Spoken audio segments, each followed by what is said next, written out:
Friends, welcome back to our channel Knowledgeshala by Nidhi Jain.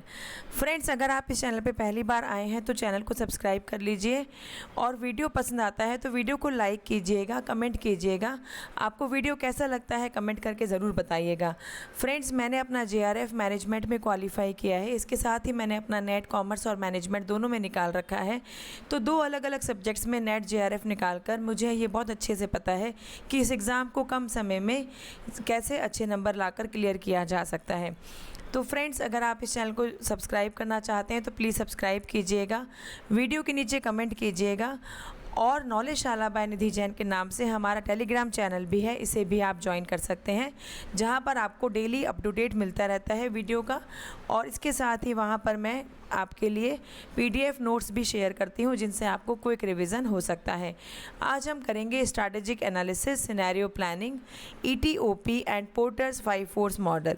ये हमारे exam commerce management और MBA में सभी में इम्पॉर्टेंट टॉपिक के रूप में पूछा जाता है। चलिए शुरू करते हैं friends. Strategic analysis, what is analysis. अब यहाँ पे हमारी स्ट्रैटेजी बन चुकी है, हमें उसे एनालिसिस करना है कि वो स्ट्रैटेजी हमारे लिए कैसी है। ठीक है, स्ट्रैटेजिक एनालिसिस हम दो तरीके से कर सकते हैं, इंटरनल और एक्सटर्नल। इंटरनल में हमारे पास स्ट्रेंथ और वीकनेसेस दो होती हैं। स्ट्रेंथ वो जो हमारी ऑर्गेनाइजेशन की इंटरनल पॉजिटिव पॉइंट होता है और वीकनेसेस होता है जो हमारे ऑर्गेनाइजेशन का एक नेगेटिव पॉइंट है जिसको हमें इम्प्रूव करने की ज़रूरत है। एक्सटर्नल में भी हमारे पास दो हैं, अपॉर्चुनिटीज़ और थ्रेट्स। अपॉर्चुनिटीज़ होता है पॉजिटिव और थ्रेट होता है नेगेटिव। अब इंटरनल में जो आपके पास पॉजिटिव है उसको आपको क्या करना है, बिल्ड करना है, एनहांस करना है। जो आपकी पॉजिटिव चीज़ें हैं उनको आपको बढ़ाना होता है। आप अपनी स्ट्रेंथ पे काम कीजिए, जैसे कि मैंने आपको उस दिन भी बताया था कि do not compare your self with others. Friends, अगर आपने मेरी वो वाली वीडियो नहीं देखी है, can I clear JRF in 1 month, तो प्लीज़ उसको देख लीजिएगा। आप चाहे कोई भी स्टेज ऑफ एग्जामिनेशन में हैं, आपको उस वीडियो से बहुत हेल्प मिलेगी। आपको वो वीडियो आगे फर्दर स्टडीज़ के लिए गाइडेंस प्रोवाइड कर देगा कि आपको कैसे तैयारी करनी है। जो भी आपकी स्ट्रेंथ है उन पर काम कीजिए, rather than focus on your weaknesses, work on your strengths. ठीक है, वीकनेसेस को क्या करना है, हमें रिजॉल्व करना है और धीरे धीरे उनको क्या करना है, कम करना है। ऐसे ही बात करें अगर अपॉर्चुनिटीज़ की तो सेम है। अपॉर्चुनिटीज़ को आपको एक्सप्लॉइट करना है, एक्सपैंड करना है। जितनी अपॉर्चुनिटी आपको मिलती है उनको आपको बढ़ाना है। जैसे ये आपके लिए अपॉर्चुनिटी है कि आप नॉलेजशाला बाय निधि जैन के नाम के चैनल से घर बैठकर अपनी पढ़ाई कर सकते हैं और पॉइंट टू पॉइंट स्टडी यहाँ पर हो रही है। अगर आपने सब्सक्राइब नहीं किया है तो प्लीज़ चैनल को सब्सक्राइब कीजिए, जिससे आपको वीडियो की अपडेट्स मिलती रहें। थ्रेट्स को क्या करना है, हमें अवॉइड करना है। थ्रेट क्या हो सकता है, अगर आपका एग्जांपल लें, जैसे अगर आप YouTube पे जाते हैं, वहाँ पे नॉलेजशाला बाय निधि जैन के चैनल को देखने की बजाय आप कोई मूवी देखते हैं, आप कोई एंटरटेनमेंट वीडियो देखते हैं, तो वो थ्रेट है, उसको आपको अवॉइड करना है क्योंकि एग्ज़ाम पास आ गया है। अब हम थ्रेट को अवॉइड करना ही प्रेफर करेंगे। ठीक है, स्वॉट एनालिसिस कहते हैं इसको। ठीक है, स्ट्रेंथ मतलब जैसे आपकी अपॉर्चुनिटीज़ होती हैं ऐसे ही स्ट्रेंथ होती हैं, लेकिन स्ट्रेंथ आपकी इंटरनल होती है और अपॉर्चुनिटीज़ एक्सटर्नल होती है। दोनों ही पॉजिटिव हैं और वीकनेस और थ्रेट्स दोनों नेगेटिव हैं, पर वीकनेस हमारी इंटरनल होती है और थ्रेट हमारा एक्सटर्नल होता है। ठीक है, स्ट्रेंथ क्या क्या हो सकती है, टीम वर्क हो सकता है, आइडियाज़ आपके पास बहुत सारे हैं, फीडबैक आपको अच्छा मिलता है, ईच टीम मेंबर आपके साथ बहुत अच्छा कंट्रीब्यूट करता है, उसका अपना स्टाइल और अपनी स्ट्रेंथ है। ये क्या है, आपकी कंपनी के लिए स्ट्रेंथ है। वीकनेस क्या हो सकती है कि कुछ टीम मेंबर्स ऐसे हैं जो मीटिंग अटेंड नहीं कर रहे हैं, कुछ टीम मेंबर्स ऐसे हैं जो क्वालिटी वाला काम नहीं कर रहे हैं। अपॉर्चुनिटी क्या हो सकती है कि आपके पास प्रोफेशनली प्रिंटेड काम है। ठीक है, आपके पास पोर्टफोलियो प्लेस बहुत अच्छा है। ठीक है, ये आपकी अपॉर्चुनिटीज़ हैं। थ्रेट ये हो सकता है कि फ़ंड प्रॉपर नहीं है। ठीक है, work completed weeks in advance to give time to print. आपने काम करके दे दिया लेकिन प्रिंट नहीं हो रहा है, तो ये क्या है, एक्सटर्नल है, जो आपके हाथ में नहीं है। जो भी एक्सटर्नल है ये क्या है, पार्ट हमारे अनकंट्रोलेबल है, हमारे हाथ में नहीं है। चाहे अपॉर्चुनिटीज़ हो चाहे थ्रेट्स हो, लेकिन अगर एक्सटर्नल है तो हमारे हाथ में नहीं है। ठीक है, अब एक फ्रेंड्स ये देख लीजिए, स्ट्रैटेजिक मैनेजमेंट प्रोसेस, मैंने आपको बताया था प्रोसेस आपके लिए इम्पॉर्टेंट है एग्जामिनेशन पॉइंट ऑफ व्यू से। स्टेप 1, सबसे पहले आप स्ट्रैटेजी नहीं बनाओगे। स्ट्रैटेजी बनाने से पहले आप क्या करोगे, एनवायरमेंटल एनालिसिस करोगे। एनवायरनमेंट कैसा है, जनरल एनवायरनमेंट देखोगे, ऑपरेटिंग एनवायरनमेंट देखोगे, ऑपरेटिंग एनवायरनमेंट जहाँ पे आप काम करते हो, इंटरनल एनवायरनमेंट जो आपके ऑर्गेनाइजेशन का खुद का होता है।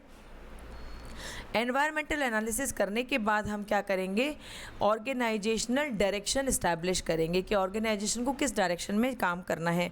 उसके लिए मिशन और ऑब्जेक्टिव्स हमें पता होने चाहिए। मैंने पुरानी वाली वीडियो में विज़न, मिशन, गोल, ऑब्जेक्टिव सबका डिफरेंस बहुत अच्छे से क्लियर किया है। अगर आपने वो वीडियो नहीं देखा है तो प्लीज़ उसे जाकर चैनल पे देख लीजिए। उसके बाद जब आपको पता चल जाएगा कि ऑर्गेनाइजेशन की डायरेक्शन कहाँ है, हमें कहाँ जाना है, तब हम स्ट्रैटेजी फॉर्मुलेट करेंगे, स्ट्रैटेजी बनाएंगे। स्ट्रैटेजी बनाने के बाद हम उसे इम्प्लीमेंट करेंगे। इम्प्लीमेंट करने के बाद कंट्रोल करते हैं। कंट्रोल में क्या करते हैं, हम जज करते हैं कि हमने जो स्ट्रैटेजी बनाई है वो कैसी है। अगर उसमें कोई लूप होल है तो हम उसे यहाँ पे सुधारते हैं। ठीक है, फिर आता है एनवायरमेंटल अप्रेजल। अब देखो एनवायरनमेंट क्या होता है फ्रेंड्स, आपका एनवायरनमेंट आपकी सराउंडिंग होती है। हम कहते हैं ना कि हमारे घर में पढ़ने का बहुत अच्छा माहौल है, तो एनवायरनमेंट मतलब आपके घर का, जो आपके आसपास आपके घर वालों का नेचर है, आपके घर का एनवायरनमेंट, आपके सराउंडिंग जो आपको फैमिली में मिल रहा है, उसे हम घर का एनवायरनमेंट कहते हैं। Environment of an organisation is the sum of all conditions, events and influences that surround and affect it. Organisation का एनवायरनमेंट क्या होगा, सारी कंडीशंस, इवेंट्स एंड इन्फ्लुएंसेस जो ऑर्गेनाइजेशन को चारों तरफ से घेरे हुए हैं और जो उसको अफेक्ट करता है, उसको हम क्या कहते हैं, एनवायरनमेंट कहते हैं। किसी भी ऑर्गेनाइजेशन के लिए उसका एनवायरनमेंट बहुत क्रूशियल होता है, मतलब बहुत इम्पॉर्टेंट होता है कि आपके ऑर्गेनाइजेशन का एनवायरनमेंट कैसा है। क्योंकि अगर एनवायरनमेंट अच्छा है तो आप कितना भी काम कर सकते हैं, लेकिन अगर ऑर्गेनाइजेशन का एनवायरनमेंट ही सही नहीं है, हेल्दी नहीं है, तो आप कितने भी एफर्ट्स डाल लो, काम नहीं होगा। Environmental appraisal is the process by which strategists monitor the environmental factors to determine opportunities for and threats to their firms. अब environmental appraisal में हम क्या करते हैं, स्ट्रैटेजिस्ट होता है जो स्ट्रैटेजी बनाता है, वो क्या करता है, वो मॉनिटर करता है। किसको मॉनिटर करता है, आपके ऑर्गेनाइजेशन के एनवायरमेंटल फैक्टर्स को मॉनिटर करता है। क्यों मॉनिटर करता है, जिससे उसको अपॉर्चुनिटीज़ का पता चले और उनको एक्सप्लॉइट करे वो, और थ्रेट्स का पता चले और उनको क्या करे, वो रिमूव कर दें। ठीक है, इसके लिए एनवायरमेंटल अप्रेजल किया जाता है। Environmental appraisal is the term used to describe the assessment of the environmental consequences of proposed policies, plans, programmes and projects. Environmental appraisal एक टर्म है जो क्या डिस्क्राइब करती है कि एनवायरमेंटल कॉन्सिक्वेंसेस, एनवायरमेंटल सर्कमस्टांसेस क्या हैं, पॉलिसीज़ कैसी हैं ऑर्गेनाइजेशन की, प्लान्स कैसे हैं, प्रोग्राम्स कैसे हैं और कौन कौन से प्रोजेक्ट्स पे ऑर्गेनाइजेशन काम कर रहा है। ये सारी चीज़ों का असेसमेंट करने के प्रोसेस को हम क्या कहते हैं, एनवायरमेंटल अप्रेजल कहते हैं। ठीक है, अब हमारे पास एक इम्पॉर्टेंट टर्म निकल के आती है, सिनेरियो प्लानिंग। सिनेरियो प्लानिंग क्या होता है, सिनेरियो प्लानिंग में हम इश्यूज़, क्वेश्चन और decision, any relevant time frame, review past events and alternative interpretation. आप क्या करते हो, ऑर्गेनाइजेशन के अंदर कौन कौन से इश्यूज़ चल रहे हैं, कौन कौन से ड्राइविंग फोर्सेस हैं, कौन कौन सी अनसर्टेनिटीज़ आगे हमें हो सकती हैं, इन सारी चीज़ों का असेसमेंट करते हो, जिसको हम क्या कहते हैं, सिनेरियो प्लानिंग कहते हैं। सिनेरियो प्लानिंग का प्रोसेस क्या है, सबसे पहले आप क्या करोगे, ड्राइविंग फोर्स आइडेंटिफाई करोगे। क्या आप मुझे बता सकते हो ड्राइविंग फोर्स क्या होता है? फ्रेंड्स, अगर वीडियो पसंद आती है तो वीडियो को नीचे कमेंट ज़रूर कीजिएगा, जिससे मुझे पता चले एटलीस्ट कि कौन मेरा वीडियो देख रहा है। हमारे पास एक दूसरे से लिंक करने का यही तरीका है दोस्तों, हम एक दूसरे को देख नहीं सकते ना, तो हमारे पास कमेंट ही एक ज़रिया है जिससे हम एक दूसरे से कनेक्ट कर सकते हैं। ठीक है, और अगर वीडियो पसंद आती है, आपको हेल्पफुल लगती है, तो नॉलेज शाला बाय निधि जैन चैनल को सब्सक्राइब कीजिएगा, अपने दोस्तों के साथ शेयर कीजिएगा। ड्राइविंग फोर्स, देखो फ्रेंड्स, ड्राइविंग फोर्स बच्चों वो होता है जो आपको स्टिमुलेट करता है ठीक है। जैसे अब मैं आपकी बात करूं अगर, तो आपके लिए ड्राइविंग फोर्स क्या है? एक अच्छा करियर, लाइफ में सेट होना, करियर सेटल करना, ये आपका ड्राइविंग फोर्स है जो आपको पुश कर रहा है कि बढ़ो आगे, है ना। ये देखो ये बने हुए ना एरो, इनका क्या मतलब है? आगे बढ़ो, आगे बढ़ो। ऐसा फोर्स जो आपको आगे की तरफ पुश करता है वो होता है ड्राइविंग फोर्स। उसके बाद क्या करोगे? Critical uncertainties. क्रिटिकल अनसर्टेनिटीज़ वो होती हैं फ्रेंड्स, ऐसी कोई सिचुएशन जो आने वाले टाइम में ऑर्गेनाइजेशन को फेस करनी पड़ सकती है, और जो अनसर्टेनिटी है, जो अनसर्टेन है, जो निश्चित नहीं है कि होगा ही होगा। जैसे बाढ़ आ जाए, तो बाढ़ हम पहले से बता तो नहीं कर सकते कि कब आएगी, लेकिन कभी ना कभी आ सकती है, ठीक है। उसके बाद आप क्या करोगे? उन चीज़ों के लिए प्लॉजिबल सिनेरियोज़, आप ये सोच के चलोगे कि कल को अगर ऐसा हो जाता है, जैसे आपने देखा होगा कि कभी आप किसी फैक्ट्री में गए होंगे तो वहाँ पे वो फायर एक्सटिंग्विशर लगा हुआ होता है। वो क्यों लगा हुआ होता है? ऑर्गेनाइजेशन ये मान के थोड़ी चलता है कि कल आग लग जाएगी, लेकिन कभी ऐसी अनसर्टेनिटीज़ अगर आ जाए तो ये हमें हेल्प कर सकता है, हमें बचा सकता है। तो ये क्या है? प्लॉसिबल सिनेरियो हैं। फिर क्या करोगे? डिस्कस करोगे अपने कलीग से, सीनियर से, जूनियर से कि इसके इम्प्लीकेशंस क्या हो सकते हैं और ऐसे कौन कौन से रास्ते हैं जिनके थ्रू हम इसको अवॉइड कर सकते हैं। ये हम सारा करते हैं सिनेरियो प्लानिंग के अंदर। अब आता है इटियोप। इटोप किसको कहते हैं? एनवायरनमेंट के थ्रेट और अपॉर्चुनिटी की जो प्रोफाइल हम बनाते हैं उसको कहते हैं इटोप, ठीक है। Environmental threat and opportunities profile, इसमें देखो क्या हो सकता है? पॉलिटिकल, आपको पता है गवर्नमेंट से रिलेटेड होता है, ठीक है। गवर्नमेंट के कोई रूल्स रेगुलेशन अगर आपके फेवर में है तो वो आपके लिए अपॉर्चुनिटी है, लेकिन अगर आपके फेवर में नहीं है तो उसको क्या बोलेंगे हम? थ्रेट बोलेंगे। Collision, compulsion, lack of direction, instability, ठीक है। मतलब कोई ऐसी लैक ऑफ डायरेक्शन है, आपके पास डायरेक्शन नहीं है, गवर्नमेंट के सिनेरियो से, गवर्नमेंट फ्रंट के आपको कोई ऐसे रूल्स रेगुलेशंस मिल रहे हैं जो आप फॉलो नहीं कर पा रहे हो और आपका ऑर्गेनाइजेशन इनस्टेबिलिटी में है, तो ये क्या है? इटियोप में कंसिडर किया जाता है। रेगुलेटरी सेक्टर में क्या आएगा?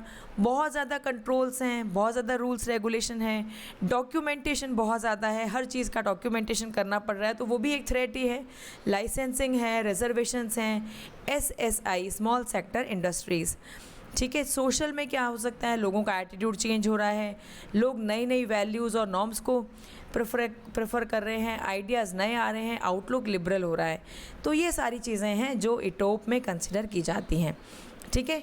अब आपके लिए आता है पोर्टर्स 5 फोर्सेस मॉडल। बहुत बहुत इम्पॉर्टेंट है हमारे एग्ज़ाम के पॉइंट ऑफ व्यू से, वेरी इम्पॉर्टेंट, हमेशा क्वेश्चन पूछा जाता है, इस पे तो स्टार लगा लेना। देखो, पोर्टर ने 5 फोर्सेस दिए थे जो एक ऑर्गेनाइजेशन को रन करते हैं, ठीक है। अब उसमें क्या होता है, आप ये चीज़ ध्यान रखो। देखो, थ्रेट ऑफ एंट्री और थ्रेट ऑफ सब्सटीट्यूट्स, दो तो थ्रेट हैं आपके पास। एंट्री का थ्रेट क्या होगा? बहुत सारे कॉम्पिटिटर्स हैं अगर मार्केट में, तो आपको लग रहा है कि मैं एंट्री करूं और मैं चल नहीं पाऊं, कहीं मेरा बिजनेस डूब नहीं जाए। थ्रेट ऑफ सब्सटीट्यूट्स क्या हो सकता है कि आप मान लो आप बॉटल बना रहे हो, तो आपके पास सब्सटीट्यूट्स हैं, बहुत सारी बॉटल्स ऑलरेडी मार्केट में अवेलेबल है, तो लोग उनको भी प्रेफर कर सकते हैं। ये थ्रेट ऑफ सब्सटीट्यूट्स होता है। बार्गेनिंग पावर ऑफ बायर्स, अगर बहुत सारे प्रोडक्ट्स आपके प्रोडक्ट से मिलते जुलते हैं तो बायर क्या कर सकता है? बार्गेनिंग कर सकता है कि नहीं, मैं तो इतने रुपए ही दूंगा, प्लीज़ आप 9 रुपये लगा दो, 10 रुपये लगा दो, 18 रुपये में दे दो। बार्गेनिंग पावर स्ट्रॉन्ग हो जाती है बायर्स की। बार्गेनिंग पावर ऑफ सप्लायर्स, मतलब रॉ मटेरियल वाले जो सप्लायर्स होते हैं, जो रॉ मटेरियल्स प्रोवाइड करते हैं, उनकी बार्गेनिंग पावर भी बढ़ जाती है अगर आपके जैसे बहुत सारी इंडस्ट्रीज़ मार्केट में प्रेजेंट हैं। डिटेल में करते हैं, चलो। देखो यहाँ पे देखो, थ्रेट ऑफ न्यू एंट्रेंट्स।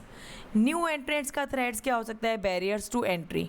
आपको मान लो बिजनेस में एंटर करना है, उसके लिए आपको कोई लाइसेंस चाहिए, ठीक है, कोई डॉक्यूमेंटेशन करवा रहा है, तो ये सारा क्या है? एंट्री बैरियर है। Economies of scale, economies of scale वो होता है फ्रेंड्स जहाँ पे आप कम लागत में ज़्यादा अमाउंट या ज़्यादा प्रॉफिट अचीव कर लेते हो। ब्रांड लॉयल्टी, मान लो आपके जैसा कोई दूसरा प्रोडक्ट है और उससे कस्टमर बहुत ज़्यादा लॉयल हैं, तो वो आपके प्रोडक्ट की तरफ नहीं आएंगे।